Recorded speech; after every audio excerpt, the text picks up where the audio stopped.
Sure. Hello, everyone. Thank you so much for watching this video. My esteemed and honorable, the distinguished guest is none other than Dr. Sam Vaknin. Dr. Vaknin was, I had a media interview with him for a published article in the Wellness Insider, and it was called Hurt People, and it was very popular. A lot of you out there actually requested for more information, and so did the editor. And that's why the editor-in-chief sent me on this mission to interview Dr. Vaknin. So thank you, Dr. Vaknin, for agreeing to this in another interview. It was very difficult to get him, right? He's so popular and he's so prolific and sought after by the media that, you know, it took me 3 months to get Dr. Vaknin to be available. So from the bottom of my heart, thank you for spending the time. Thank you for having me. Thank you. I appreciate it. Okay. I'm going to just, for people who do not know Dr. Sam Vaknin, I'm just going to introduce him. Right, Dr. Sam Vaknin is a professor of psychology as well as finance in various higher educational institutes around the world. Additionally, Dr. Vaknin also possesses a PhD in physics. He is the author of Malignant Self-Love, Narcissism Revisited, which is considered by most academics as the authoritative guide on narcissism and narcissistic abuse. All right, so one of Professor Vaknin's own YouTube channels is dedicated to Cluster B personality disorders and has over 226,000 subscribers and 47 million views and growing. In his capacity as a clinical psychologist, he's one of the world's leading and most sought after experts on the topic of narcissistic personality disorder and is responsible for much of the research and terminology that most scholars and clinicians use to describe narcissistic and psychopathic behaviors today. So, you know, Dr. Vaknin, in as early as the 1990s, he already coined most of the language and jargon that we use today in the field of psychology. So thank you, Dr. Vaknin, you know, once more. I'm so proud and honored to have you here. So I'm going to start with my very first question that all of us want to know. Right, you know, all of us are very confused. What is the difference between being bipolar, borderline personality disorder, narcissistic personality disorder, sociopath, etc.? To most of us who are untrained and uninitiated, they all kind of sound the same, right? And they're, or at the very least, they have overlapping characteristics and similarities. So could you kindly enlighten us, especially those of us who have no time or inclination to go read the DSM-5 for ourselves? No, very few people have the inclination to read the DSM-5. Bipolar disorder is a mood disorder. It has nothing to do with personality. It is also biochemically generated. It's a biochemical abnormality in the brain, and it consists of fluctuations between periods of mania, euphoria, elation, and grandiosity, and periods of depression, deep depression. So it has nothing to do with personality. Borderline personality disorder is a personality disorder characterized by emotional dysregulation, the inability to contain emotions and control them. And this leads to reckless behaviors, self-harm, and so on and so forth. This is the core feature of borderline personality disorder. Narcissistic personality disorder is a disorder which, very much like antisocial personality disorder, is a disorder that consists of a lack of empathy, a feeling of entitlement and uniqueness, unreasonable demands from the environment, from the human environment, not commensurate with real-life accomplishments. And psychopathy is goal-oriented and consists mostly of what we call reactance. Reactance means defiance, rejection of authority, and very often aggression and violence. So these are the distinguishing parameters, and we call this differential diagnosis. But you are right to point out that there is a lot of overlap. And because there's a lot of overlap, it creates enormous problems, because very often multiple personality disorders or multiple mental health disorders are diagnosed in the same patient, a phenomenon known as comorbidity. So in Europe, outside North America, there is a new approach which says there's only one personality disorder with different emphasis. And so, for example, the other book, not the DSM, the other book which governs the rest of the world, and this is a book known as International Classification of Diseases. It's published by the World Health Organization. In the 11th edition of this book, published, about to be published, there is only one personality disorder with different manifestations. So this is a much more correct approach, in my view. Also, we should move away from lists of diagnostic criteria to a much more literary description of humanity, because human beings are not very good when you try to reduce them to lists. It doesn't work very well. Right. Yeah, it's very hard to pigeonhole, and like ultimately it's just a label, right? Yeah. And you know, human psychology is so vastly complex. Yes. Indeed. And pretty much also the study of psychology is so ever morphing and changing in its understanding. And that's why these DSM always every decade or so revamps with a new edition. So I kind of like what you just mentioned, that you can kind of summarize it, and everyone has varying degrees of different psychosis and neurosis, so to speak. And so, wow, I think it's, you can spend an entire life trying to understand. Many people do. Many people do. Well, okay, my second question will be, should we call out a narcissist on their toxic behaviors? And if so, how best should one go about doing so? The short answer is no, and for two reasons. One, some narcissists are also psychopaths, and they are violent and aggressive. Most narcissists are also vindictive. They hold grudges. Many narcissists, especially covert narcissists, are manipulative and passive aggressive. In short, calling the narcissist out on his behavior is likely to produce antisocial, dangerous reactions. So it's not a good idea in general. Second reason, and much more important, there's no way to get to the narcissist. There's no way to communicate with the narcissist meaningfully. The narcissist is encased in a bubble of fantasy. And within this fantasy, he has a self-image, which has very little to do with reality. We call it impaired reality testing. So any attempt to force the narcissist to confront reality about himself, about others, is bound to fail, because his defenses are very rigid and his resistance is almost infinite. I would strongly recommend against this strategy. What I would recommend is to go no contact as much as possible. And if not possible, then to communicate through intermediaries like lawyers, accountants, and so on, evaluators, courts. And if this is not possible, to go gray rock. In other words, to not respond to the narcissist's attempts to solicit narcissistic supply, or to provoke, or to punish, etc. Simply to go soft, no contact, basically. Well, yeah, you know, it's pretty much futile to go head butting with a narcissist. You might so just stay away as much as you can. Yes, exactly. Well, the concepts of hoovering and gaslighting are often synonymous, or traits belonging to toxic and narcissistic people in general, especially people who are like very grandiose and like CEOs, for example. And could you kindly explain to us what's the psychology behind such unwanted behaviors, and what can victims or this kind of or recipients of this kind of treatment, what can you do about it? There's a lot of confusion when it comes to gaslighting. Gaslighting involves disparity and asymmetry of power.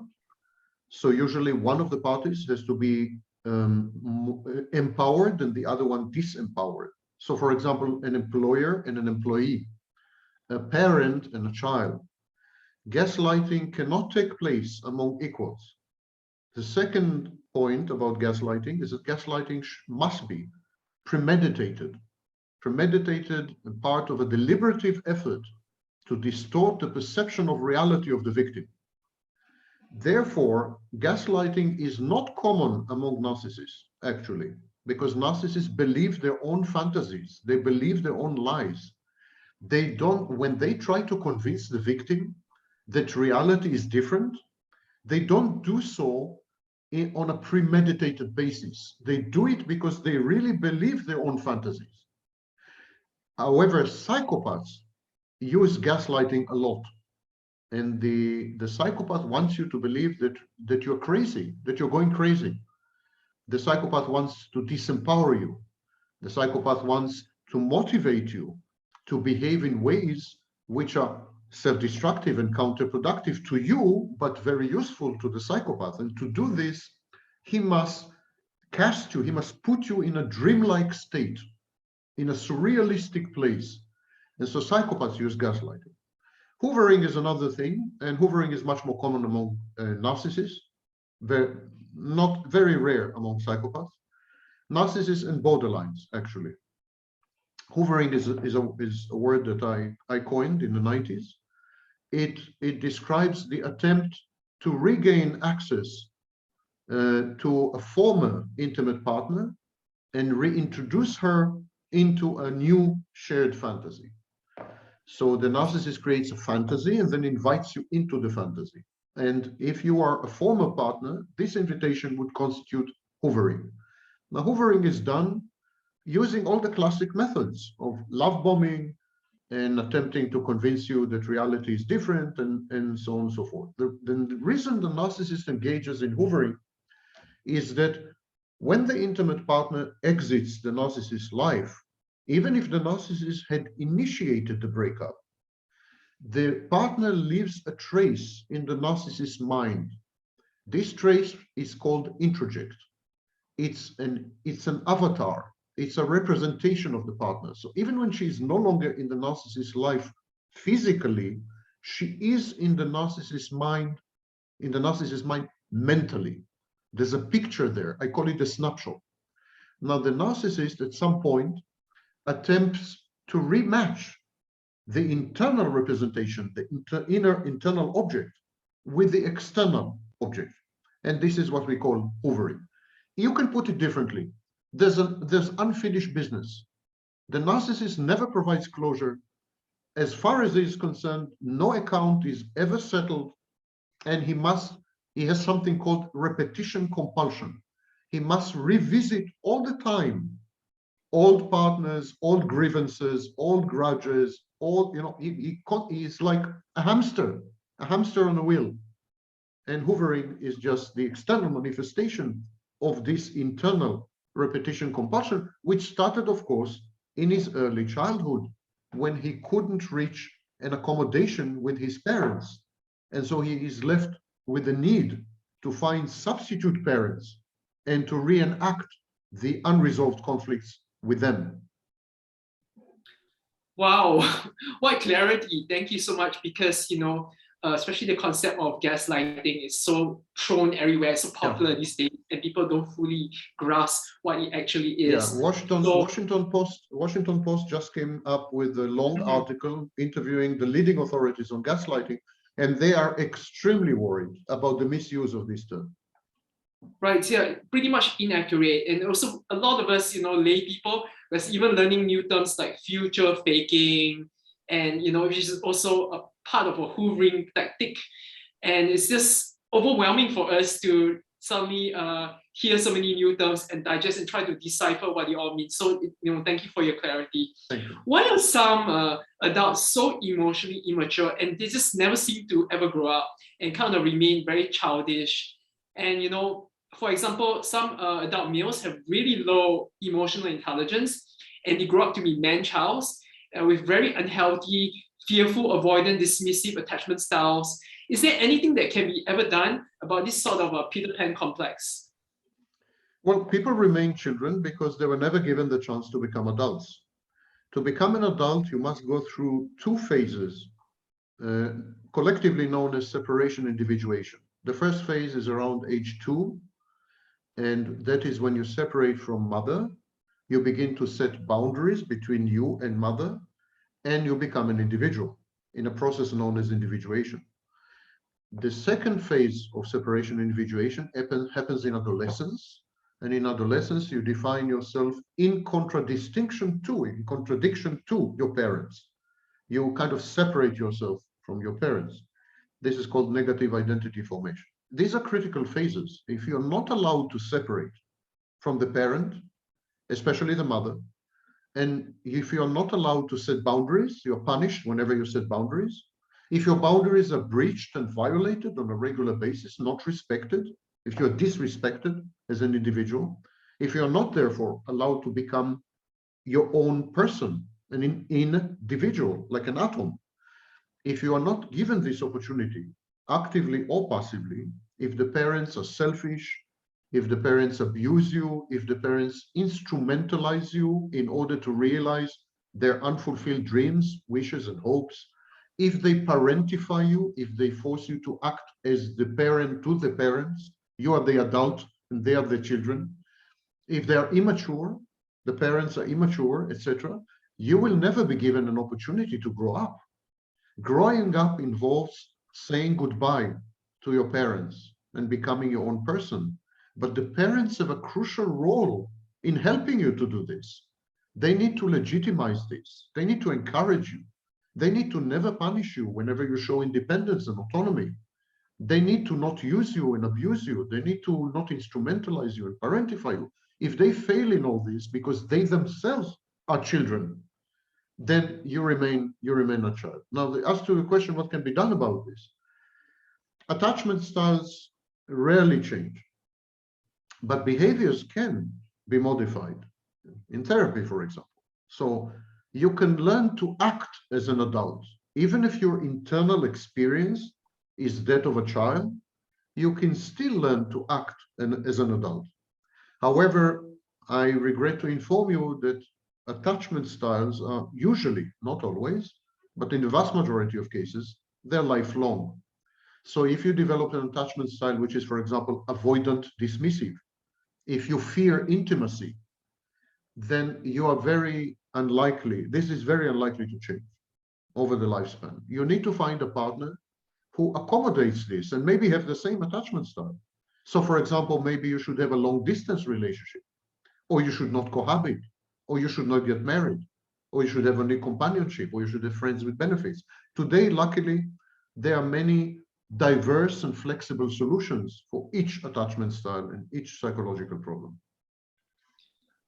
Well, I guess, what you just described makes a lot of sense, because I realize even with myself and a lot of the people around me, we tend to find partners that kind of resemble and are very similar, identical to our own parents.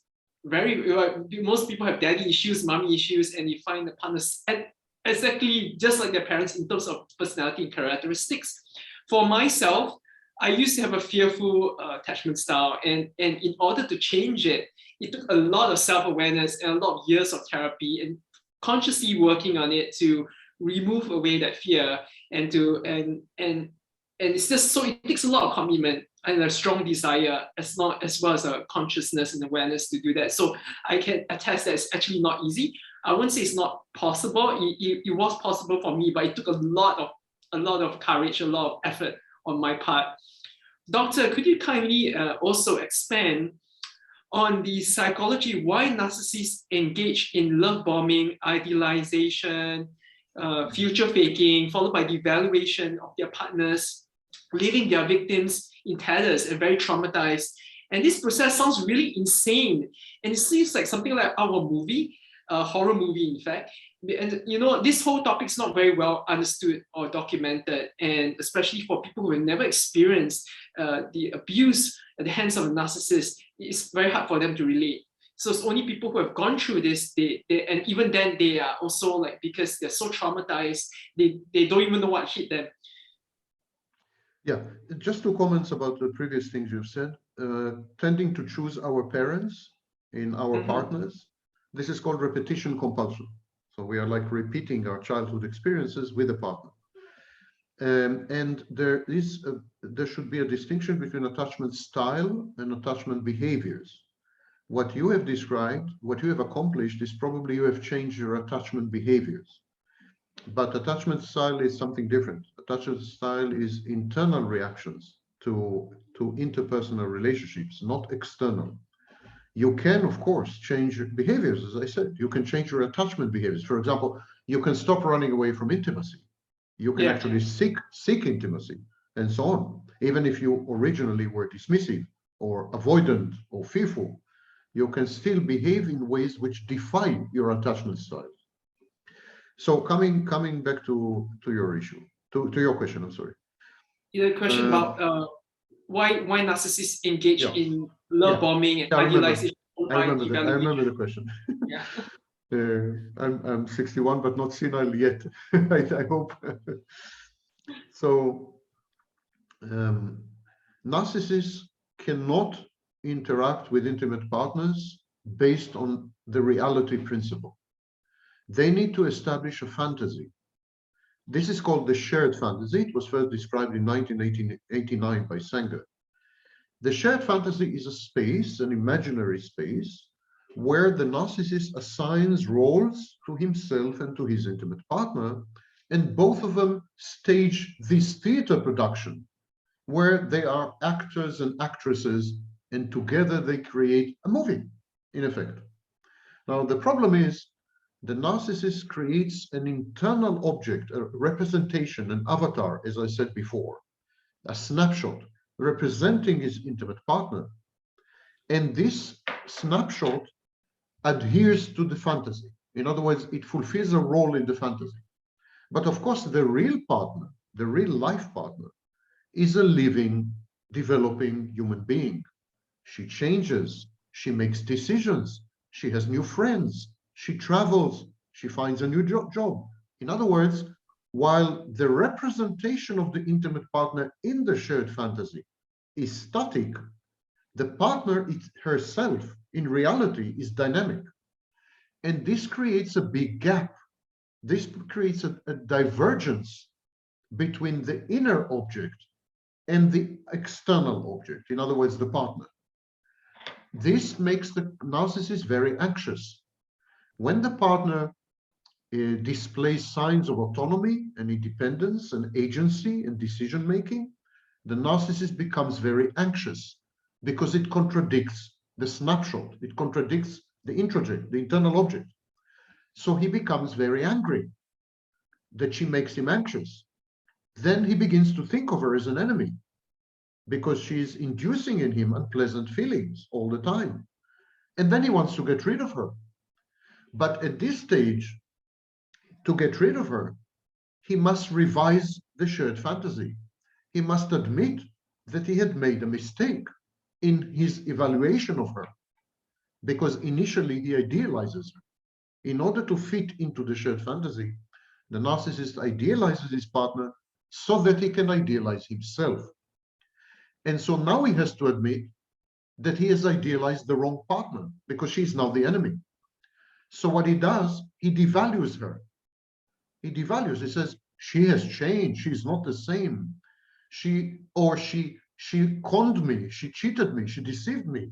She's a psychopath, she's a narcissist. I mean, so let me summarize. Initially, the narcissist idealizes the intimate partner. Then he creates a shared fantasy. In the shared fantasy, the intimate partner is a picture, a snapshot, a photo. She must not change. But in reality, she does change. The narcissist becomes anxious, then he becomes angry, then he begins to regard her as an enemy. Then he needs to devalue her in order to preserve his own grandiosity. He needs to say, I have idealized her. It was wrong to idealize her, but it's not my fault. She deceived me, or she has changed, or something. That's a devaluation. And then he gets rid of her. And he replaces her with the next target, with the next intimate partner. The narcissist needs to do this because the partner, the intimate partner, fulfills the role of a mother. So he needs to reenact his early childhood conflicts with his intimate partner. And then he needs to separate from the partner, something which he failed to do with his original mother. He now wants to do with his substitute mother. With his original mother, the narcissist was not allowed to separate, to set boundaries, and to individuate, to become an individual, because the parents of the narcissist were themselves probably narcissistic. So now the narcissist finds an intimate partner. He says to her, you will be my mother, and this time I'm going to separate from you successfully. So the narcissist has a compulsion to discard his partner, to get rid of her, because that way he reenacts the ancient ritual of separation individuation. And it goes on forever. Narcissists, by the way, don't future fake. Future faking, as I said, implies premeditation. And future faking means that you know the difference between reality and fantasy. And you are selling someone a fantasy. You're conning someone, you're cheating someone. You're telling them, you're making promises that you know you're not going to keep. You know you're not going to keep these promises because you can tell the difference between reality and fantasy. Psychopaths future fake because they know the difference. Narcissists do not know the difference between reality and fantasy. So when they make you a promise, when the narcissist makes you a promise, he really believes it. He believes he's going to keep it. And he believes in the fantasy. He confuses the fantasy with reality. That's why Otto Kernberg, who is the father of the field, Kernberg said that narcissists and borderlines are almost psychotic because they lose access to reality. The very word borderline is on the border between neurosis and psychosis. Psychotic people don't perceive reality properly. They're confused about reality. It's the same with the narcissist. And clinically, you could even say that narcissism is a form of psychosis. So narcissists don't lie, don't future fake, they don't gaslight. This is done by psychopaths. Wow, doctor, that was so well explained. It's actually mind-blowing. And like you said, just listening to that, actually, narcissists can technically be worse off than a psychopath when you see from that light. Yes, and you know, after you explained that, I totally understand the concept so much better, and I'm sure all the viewers would as well. And we kind of all can be mini experts in our own right and be very conscious and aware when we come across something like that in the future. That's mini. That's my mini car. So all right. all mini experts. I love it. It has been said that narcissists are unable to change, or it's extremely difficult for them to turn over a new leaf. Some argue that they can change, but it takes a lot of self-awareness and willingness on their part, and if they seek proper and consistent treatment for their conditions. What's your own professional opinion and experience on this? I also am aware of a technique that you call co-therapy that was invented by you for the treatment of narcissism. So could you elaborate? Again, there's a very important distinction between internal state of mind and behaviors. You can definitely modify the narcissist's behaviors. You can teach the narcissist to be less abrasive, less aggressive, more accommodating, more compromising, more of a team worker, more pleasant, and so on and so forth. You can domesticate the narcissist. You can, like a pet. You can teach the narcissist new tricks, and the narcissist can appear to be, after therapy, a much more pro-social person. Initially, the narcissist is antisocial in majority of cases, but after therapy, many narcissists become pro-social.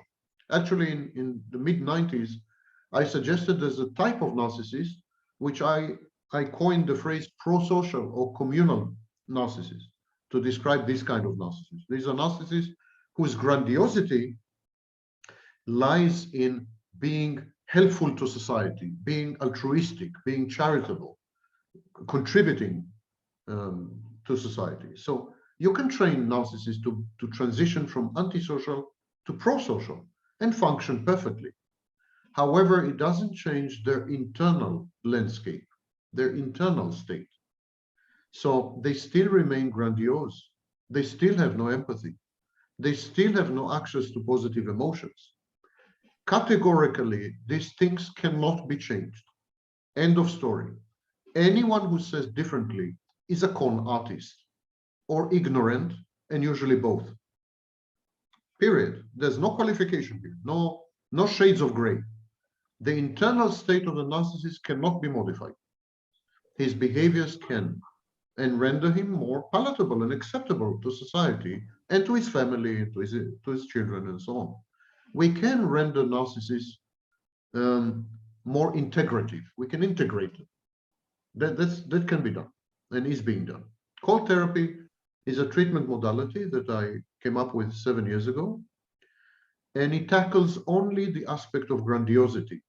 It reduces the narcissist's need for narcissistic supply as a way to regulate his grandiosity, and it replaces external supply with self-supply. So the narcissist becomes his own source of narcissistic supply and doesn't bother people anymore. And so he becomes self-sufficient, becomes like a self-contained unit. Cold therapy is very dangerous therapy. I re-traumatize the narcissist. There is suicidal ideation in the patients. It's horrible. It's like a nuclear detonation. And yet it accomplishes very little. Even when I dismantle the narcissist, break him to pieces with an explosive device and put him back together, he is still the narcissist. This is a condition that is intractable because it characterizes the totality of the personality. Even the Diagnostic and Statistical Manual says an all-pervasive condition affecting every area of life. That's not something you can cure. I'm not talking about nonsense like psychedelics, which are supposed to treat narcissism, or I don't know, some genes. I mean, this is such incredible nonsense. Narcissism is way too complex for a single magic silver bullet. And even to change behaviors requires many, many years of therapy and a lot of patience on behalf of the clinician and the practitioner, because narcissists really, really test you to the limit as a therapist. They're arrogant, they compete with you, they know best, they devalue the therapist, and so on. Few therapists are willing to go through this. Most of them would not accept borderline and narcissist patients. Another thing, one last thing with your permission. People confuse narcissism and grandiosity. Grandiosity is a trait which exists in many mental health conditions. For example, there is grandiosity in bipolar disorder. There is grandiosity in psychopathy. There is grandiosity in borderline personality disorder.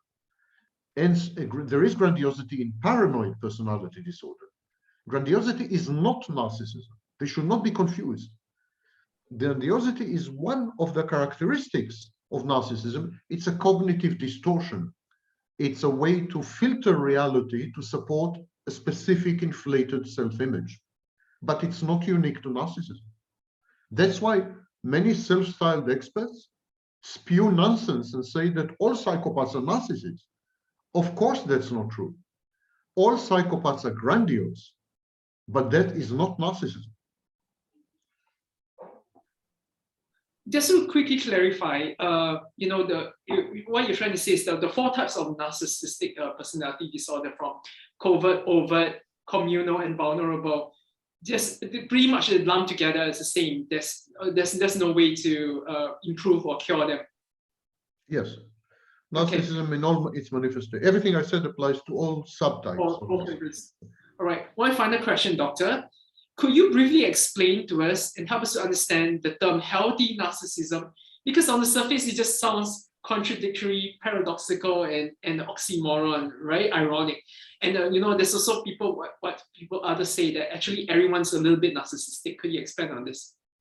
Yes, narcissism is a psychoanalytic term invented 107 years ago by Freud, or who else?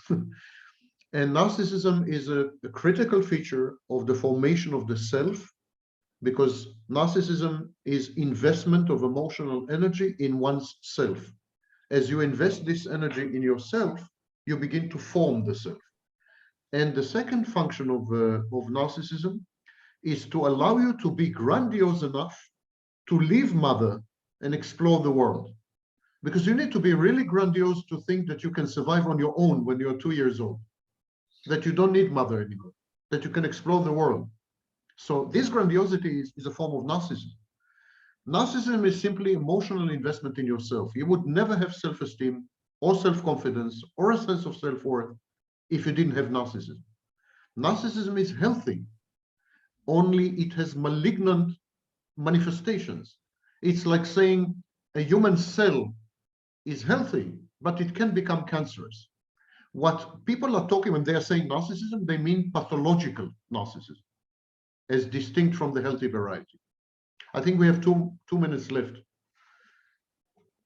Wow, that's all very profound. Even I have to go re-listen to this recording and let it all ponder and let it all sink in and digest, you know. Oh, thank you, doctor. That was very enlightening. And is there anything last words you want to add? Yes, I'm very worried by the corruption of the clinical term narcissism or pathological narcissism online. Unfortunately, the vast majority of information is misinformation. Academics all over the world are avoiding YouTube because of this. I think they are abrogating their responsibility. I think they should go in there and fight the tsunami of misinformation and nonsense.